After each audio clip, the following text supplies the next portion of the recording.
अस्सलाम वालेकुम, welcome to my channel breaking twin flame illusion. सबसे पहले तो मेरा वीडियो बनाने का जो मकसद है वो ये है कि मैं किसी की भी कंटेंट के ख़िलाफ़ नहीं हूँ और ना ही मेरा कोई ऐसा मतलब है कि किसी को मैं यहाँ पर रॉन्ग प्रूफ करना चाह रही हूँ या फिर जो भी। बस मुझे जो गाइडेंस फ़ील हुई उसकी बेस पर मैं कुछ चीज़ें क्लियर करना चाहती हूँ। सबसे पहली बात कि ट्विन फ्लेम होते हैं, मैं इस बात पे यकीन रखती हूँ, लेकिन हर बंदा भी जिससे आपको मोहब्बत है वो ट्विन फ्लेम नहीं होता। तो इसी के ऊपर मेरी वीडियोस जो हैं वो उनका मेन टॉपिक यही है कि किस तरीके से डार्क साइकोलॉजी को यूज़ करके हमारे मैनिपुलेशन किया जा रहा है और हर एक को ट्विन फ्लेम डिक्लेयर करके जो है वो फीड करवाया जा रहा है विक्टिम और प्रे के रिलेशनशिप पे। तो सबसे पहले हम ये चीज़ देख लेते हैं कि अक्सर हमने ये चैनल्स वगैरह में सुना है कि 5 ट्विन फ्लेम साइन कन्फर्म्स 20 या 10 confirm science of the twin flame, जिसमें ये बताया जा रहा था कि बहुत सारे कन्फर्म साइन हैं और अगर इसमें से 10 या 11 मिलते हैं तो आप समझ लीजिए कि यही पर्सन आपका ट्विन फ्लेम है। अगर बहुत ज़्यादा फिर डीप इनर वर्क करने के बाद आपको मतलब आप अपने दिमाग में से उस बंदे को नहीं निकाल पा रहे, सबसे मेन बात बताई जो साइंस में जा रही है, तो आप मान ही लेंगे यही बंदा आपका ट्विन फ्लेम है। तो इसमें वो लोग इस तरीके से इस ट्रैप में आते हैं कि जो भी इस चीज़ को सुनता है वो पहले ये सब सुनने के बाद फिर उसे पता चलता है कि वो पहले ही बंदा बहुत ज़्यादा दुखी और इम्बैलेंस होता है। तो उसके बाद जब ये वाली चीज़ें सुनता है तो सामने वाला इंसान क्योंकि पहले ही उसे छोड़ के जा चुका होता है और बहुत ज़्यादा इम्बैलेंस और एक दुखी स्टेट में वो आया होता है। तो अब आप ये समझ लें कि पहले जो इंसान बहुत ज़्यादा दुखी और इमोशनल स्टेट में होगा वो अवेकन इंसान नहीं होगा, वो भी अनअवेकन ही होगा, लेकिन उसको इस तरह से ट्रिगर मिला होगा, बहुत ज़्यादा तकलीफ़ महसूस की होगी उसने। तो कैसे आप मान लेते हैं कि सीधा सामने वाले बंदे पे जाके कि हाँ वो आपका ट्विन फ्लेम ही है, क्योंकि ऐसे साइंस में मानती हूँ कि ट्विन फ्लेम्स होते हैं, लेकिन इस तरह के साइंस लोगों को जो है वो मिसगाइड भी कर रहे हैं। ठीक है, अब ये चीज़ पहले उनके माइंड में फीड हो गई है कि ऐसी चीज़ कि अगर वो बंदा आपके दिमाग से इनर वर्क करने के बाद भी निकलता नहीं है तो 100% कन्फर्म है कि वही बंदा आपका ट्विन फ्लेम है। अब इसकी वजह से उन्हें कुछ रिलीफ फील होता है और वो कहते हैं कि भाई कौन सा इनर वर्क है। फिर यूट्यूब पे अपने आंसर्स और इनर वर्क मतलब ढूंढने के लिए जाते हैं कि ट्विन फ्लेम के क्या इनर वर्क है, और फिर ट्विन फ्लेम्स का पता चलता है और फिर उसके साइन और इनर वर्क का और ऐसे कहानी बनती है। ठीक है, अब वो बंदा दिन रात इन चीज़ों में लगा हुआ है तो वो इसके क्या कहते हैं ना इनर वर्क ढूंढ रहा है। तो अब पहले ये एक चीज़ उसके दिमाग में फीड कर दी गई है, अब वो इनर वर्क करेगा। जब उसके दिमाग में ये फीड है कि हाँ साइंस तो अब ये है कि बंदा तुम्हारा ट्विन फ्लेम है, अगर वो नहीं निकलेगा तो पक्की बात है ट्विन फ्लेम है। अभी जब साइकोलॉजिकली दिमाग में ये चीज़ पुट कर दी जाए और उसके बाद बंदा इनर वर्क करने लगे तो पक्की बात है कि वो नहीं निकलेगा, क्योंकि फीडिंग हो चुकी है।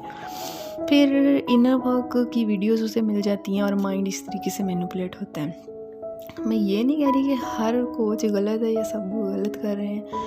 वो जिनके लिए वीडियो बना रहे हैं वो फ़ायदेमंद हैं, लेकिन उसके साथ ऐसे लोग भी उसकी वजह से गुमराह हो रहे हैं जो जिनका उस चीज़ से ताल्लुक़ ही नहीं है, जो एक फाल्स या कार्मिक या मतलब किसी ऐसे अरे गरे के साथ वो उसको अपना ट्विन फ्लेम बना लेते, क्योंकि वो अपना 100% इन्वेस्ट कर रहे होते हैं वहाँ पर। ठीक है, तो इस तरीके से ये ट्विन फ्लेम की नाम पर जो है ना बहुत ज़्यादा लोग डार्क साइकोलॉजी भी है, ये एक डार्क साइकोलॉजी की टाइप है जो एप्लीकेशन में आ रही है, क्योंकि इसमें हम एक पहले जब साइंस बता रहे होते हैं तो एक चीज़ पहले डिक्लेयर कर देते हैं कि ऐसा है कि वो बंदा दिमाग से नहीं निकलेगा तो पक्की बात है कि वो ट्विन फ्लेम है। तो डार्क साइकोलॉजी में इसे क्यों कह रही हूँ, उसके अंदर ये कि मैनिपुलेशन है जो पहले साइंस के थ्रू हो गई है। ठीक है, और इमोशनल मैनिपुलेशन, अब ये किस तरीके से होती है और ये क्या है, इसमें ये होता है इमोशनल मैनिपुलेशन में कि एक ऐसी टेक्निक है जिसमें आप किसी इंसान के माइंड को इस तरीके से कंट्रोल करते हैं कि वो विक्टिम का आपको पता चल जाएगा किस तरीके से वो डील उसको करना है, कैसे करना है। ठीक है, आप बहुत अच्छे तरीके से उसे मैनिपुलेट कर लेते हैं उसके माइंड को कि फिर उसको आपको पता होता है कि इसके साथ क्या करना है। ठीक है, वो क्योंकि इमोशनली पहले ही बंदा गिर गुर के आपके पास आया है, या उसने पता चला कि मैं ट्विन फ्लेम हूँ, उससे पता चल गया कि साइन ही होते हैं, साइन में एक बात पता चल गई। अब वो बंदा बहुत ज़्यादा जी मतलब ये होती है इमोशनल मैनिपुलेशन, वो मैनिपुलेट हो गया इमोशनली क्योंकि पहले ही दुखी था। अब इस तरह की मतलब कंडीशन में उसका एक बॉन्ड, उस ट्रस्ट वाला बॉन्ड बन जाता है कि भाई यहाँ से मुझे पता चला है कि ये ट्विन फ्लेम्स होते हैं, इस चैनल से पता चला है। मैं बिल्कुल किसी चैनल को गलत नहीं कह रही, ये यहाँ पर क्लियर रहे, ठीक है। तो मैं ये बात कर रही हूँ कि एक बंदा जो दुखी है वो उसके ऊपर कैसा असर पड़ सकता है कि अगर वो उस जर्नी में ना हो, ठीक है। तो उसका अब एक बॉन्ड उसके साथ बन गया है, जिसकी वो वीडियोस देख रहा है बंदा, ठीक है, कि ये वो फिर ट्रस्ट करने लगता है क्योंकि ट्विन फ्लेम्स के तो सारे वो साइंस हैं और ट्विन फ्लेम्स की सारी वही जर्नी है। लेकिन अब वो बीच में नहीं है, लेकिन उसे पता है कि उसने 100% इन्वेस्ट किया, तो उसको लगता है कि मैं भी वही हूँ, ठीक है। उसके बाद फिर जब वो एक स्ट्रॉन्ग रिलेशनशिप बन जाता है उस वीडियो वाले बंदे के साथ उसका, और उसको वो ट्रस्ट होने लग जाता है, और फिर क्या होता है कि इसको क्या करना चाहिए ना, अपना दिमाग किस तरीके से इसको, मतलब अब ये मैं उनकी भी बात कर रही हूँ कि बहुत सारे जो लोग मिसगाइड होते हैं, कई इस तरह के लोगों के पास जाते हैं जो उनकी रीडिंग्स निकाल के उन्हें कहते हैं जी आपका मैं डिक्लेयर करता हूँ आप ट्विन फ्लेम है, ठीक है। ऑथेंटिक लोगों की बात नहीं हो रही, लेकिन उन लोगों की बात हो रही है जो इस तरह के केसेस लोगों के साथ खेलते हैं, जो उनको डिक्लेयर कर देते हैं कि आप ट्विन फ्लेम है। अगला बंदा भला उनका कार्मिक हो, और वो क्योंकि उनको पता था कि हाँ हमने इसके साथ एक बॉन्ड बना लिया, अब ये हम पे ट्रस्ट करेगा, हमें पे भी करेगा,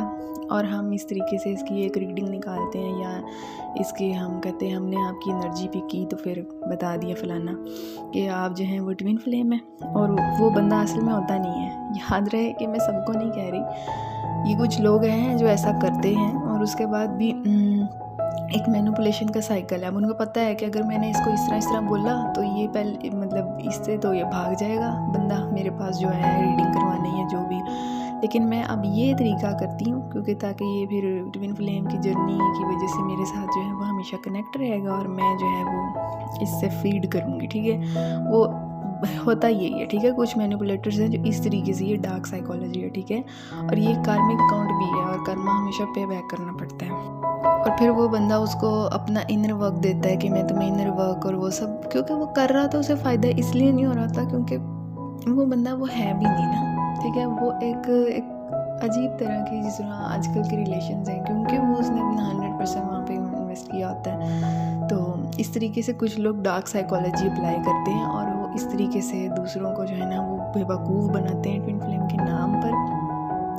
तो ये चीज़ जो है मेरा मोस्ट जो मतलब ज़्यादा फोकस है वो यही है कि मतलब पहले हम इस तरीके के साइंस अगर डिक्लेयर करते हैं तो लोग गलत लोगों के हाथों में फंस जाते हैं, और फिर उनका बहुत ज़्यादा कबाड़ा करते हैं और उनको लूटते हैं वो लोग, ठीक है। तो अब ये भी खुद की समझने की बात है, जब बंदा इतनी शदीद तकलीफ़ में होगा तो वो ऐसी चीज़ें सुनेगा तो उसको यही लगेगा कि मैं आ गया हूँ वहाँ जहाँ मुझे आना था, मैं ट्विन फ्लेम हूँ या मैं वो हूँ। तो ये कहानी चल पड़ी। अब होता क्या है कि जो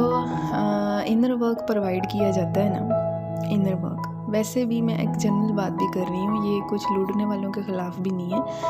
ये एक मतलब मैंने हर जगह जहाँ पर ये चीज़ देखी है कि लोगों के माइंड में ये चीज़ फीड कर दी जाती है पहले ही। उसको इनर वर्क जो दिया जाता है ना, उसमें कोई साइकोलॉजिकल ट्रीटमेंट नहीं होता, ठीक है। हर चीज़ में डिवाइन मैस्कुलिन डिवाइन फेमिनिन की बात होती है, रोज़ की बातों में, रीडिंग्स में,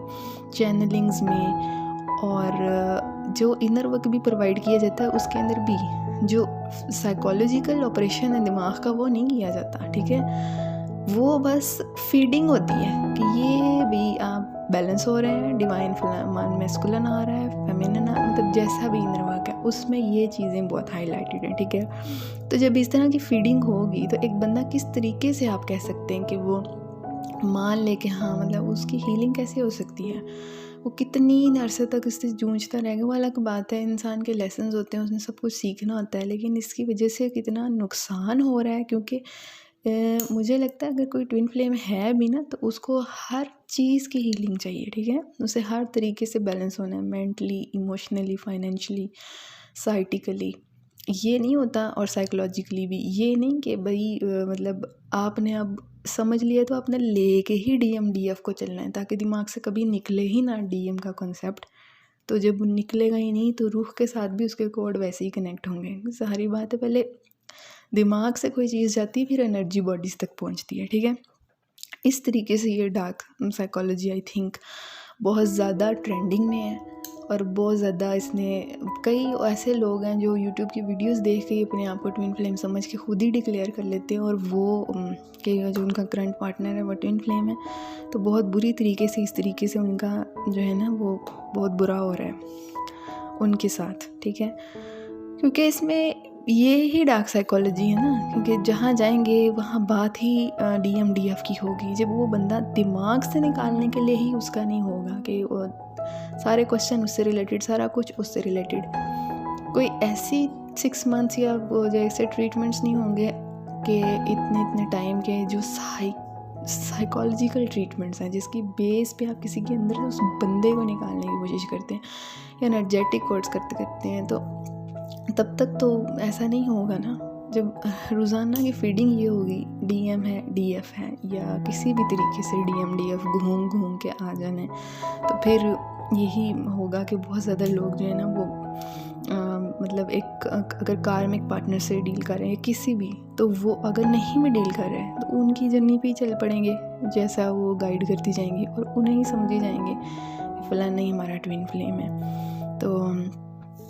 मेरा किसी के लिए भी ये नहीं है पॉइंट कि किसी को गलत कर रहा है, मेरा अपना ये पॉइंट था,